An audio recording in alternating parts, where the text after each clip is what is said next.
Presiden secara tidak sengaja menemukan sebuah tongkat keberuntungan merah di saku istrinya. Namun selama 3 tahun menikah, mereka tidak pernah menjalani kehidupan suami istri. Hal ini membuatnya curiga bahwa istrinya telah mengkhianatinya. Jadi saat makan siang, ia mengeluarkan tongkat keberuntungan dan menghadapkan istrinya. Namun, secara mengejutkan, istri yang bisu itu dengan tenang menulis kata cerai di atas kertas. Melihat itu, Presiden langsung marah dan merasa malu. Ia mengoncom bahwa bahkan jika ia berkaitan dengan semua pria di dunia, ia tetap tidak akan setuju untuk bercerai. Setelah berkata demikian, ia melepaskan istrinya dan dengan marah berbalik pergi. Wanita itu tidak mengerti mengapa suaminya sama sekali tidak mencintainya. Namun ia tetap bersikeras untuk mempertahankannya dan tidak mau bercerai. Tanpa disadari, suaminya telah mencintainya selama 20 tahun. Ternyata, 20 tahun yang lalu, presiden muda yang tidak memiliki rumah dilecehkan oleh orang-orang. Istri yang bisu itu datang tepat waktu untuk membantunya. Sejak saat itu, presiden jatuh cinta dengan mendalam pada gadis baik hati ini. Setelah dewasa, ia menjadi presiden sebuah perusahaan yang terdaftar. Dan ia akhirnya menikahi wanita itu sesuai harapannya. Tapi dia sangat mengerti bahwa terlalu banyak orang di sekitarnya yang menganggapnya sebagai duri dalam daging. Demi keamanan gadis itu, presiden perusahaan terpaksa menyembunyikan hubungan pernikahan mereka. Dia berbohong kepada orang luar bahwa gadis itu hanya sepupu jauh miliknya. Dan selama 3 tahun setelah pernikahan, presiden perusahaan juga tidak pernah menyentuh istrinya sedikit pun. Ini juga membuat gadis itu salah paham bahwa presiden perusahaan sama sekali tidak menyukainya. Untuk meredakan hubungan di antara mereka, gadis itu berencana memberikan suaminya kejutan pada hari peringatan pernikahan mereka. Namun, dia tidak sengaja menemukan sebuah tes pack kehamilan dengan 2 garis merah di lantai. Setelah melihat itu, gadis itu langsung tersadar. Ternyata alasan suaminya tak ingin menyentuhnya. Semuanya karena dia sudah memiliki wanita lain di sekitarnya. Saat itu, presiden perusahaan juga kembali ke rumah. Wanita itu enggan untuk berbicara. Jadi, dia menyimpan tes pack itu ke dalam saku. Lalu, dengan marah, dia bangkit dan pergi. Sementara itu, presiden perusahaan juga mengeluarkan hadiah peringatan yang sudah ia siapkan. Dia berniat secara diam-diam menaruhnya di saku istrinya sebagai kejutan. Namun, dia malah menemukan tes pack yang baru saja dimasukkan gadis itu. Melihat itu, presiden perusahaan tidak dapat menahan kemarahannya. Jadi dia meminta istrinya memberi penjelasan saat makan. Gadis yang marah itu salah mengira bahwa presiden sedang menyiratkan agar dia mengalah. Jadi dia tanpa ragu mengajukan perceraian. Presiden kali ini benar-benar meledak. Dia mencintai istrinya selama 20 tahun penuh. Apakah bisa begitu saja melepaskannya? Tanpa rasa malu.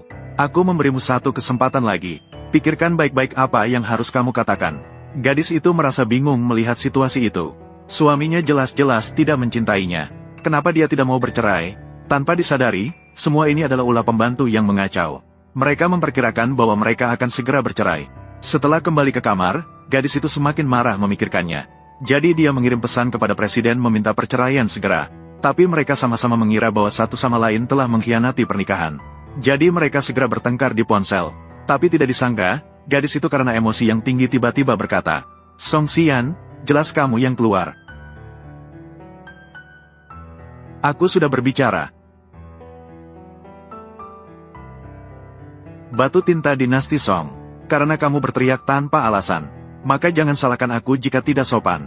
Kemudian dia membobol sistem mobil presiden. Menggunakan pengubah suara berpura-pura menjadi kekasihnya dan berbicara dengan presiden. "Saya ingin berbagi beberapa pemikiran denganmu. Entah kamu, Song Xian, benar-benar tidak tahan di dalam hati. Atau kamu bercerai dengan istrimu." "Istri? Apakah kamu tahu siapa istri saya? Kalau begitu, saya akan bertanya pada istrimu. Tentang Alan itu, apa yang ingin kamu dengar dari istrimu? Ternyata kamu ini bajingan. Apa yang kamu lakukan padanya? Katakan sendiri. Masih berani bertanya apa yang saya lakukan? Karena kamu tidak bisa berperan sebagai suami seharusnya, maka terpaksa saya yang harus membantumu. Ditambah lagi, di bahu istrimu, ada sebuah tahi lalat merah yang sangat cantik. Anda seharusnya bisa melihatnya, kan?" Presiden Wen Yan marah dan memeluknya dengan lembut. Maka, dia dengan marah kembali ke rumah. Tanpa banyak bicara, dia merobek baju istrinya. Hasilnya, dia benar-benar menemukan tanda merah di bahu istrinya. "Apa yang dilakukan bajingan itu padamu? Menjijikkan." Presiden yang cemburu seketika kehilangan akal sehatnya. Tanpa bertele-tele, dia menarik istrinya ke dalam kamar dan menerapkan hukuman rumah tangga untuk mengungkap identitas asli selingkuhan istrinya. Keesokan harinya, presiden memerintahkan orang-orangnya untuk mengembangkan perangkat lunak jebakan. Selama lawan bicaranya berbicara dengan presiden lebih dari 1 menit, maka mereka bisa dengan akurat menentukan lokasi orang tersebut untuk mengundang ular keluar dari lubangnya. Pada malam itu, Presiden sengaja membawa istrinya untuk menghadiri makan malam, dan meminta sekretarisnya untuk sengaja melompat ke pelukannya di depan istrinya. Dan ini berhasil memicu reaksi gadis itu. Maka, dia sekali lagi menelepon presiden menggunakan identitas selingkuhannya. Dia dengan marah menyebutnya sebagai seorang pria bajingan. Jelas-jelas dia sudah menemukan cinta baru di luar, tapi masih tidak mau membebaskan istrinya. Bahkan rela mengoncong dengan imbalan baik dan buruk, memaksa presiden untuk segera bercerai dengan istrinya. Presiden Wen Yan tidak marah. Sebaliknya, dia terus-menerus berputar-putar dengan lawan bicaranya. Waktu pembicaraan antara kedua belah pihak dengan cepat melebihi 1 menit. Pada saat itu, presiden juga telah menemukan ruangan tempat istrinya berada berdasarkan lokasi. Xiao Wan. Hati-hati.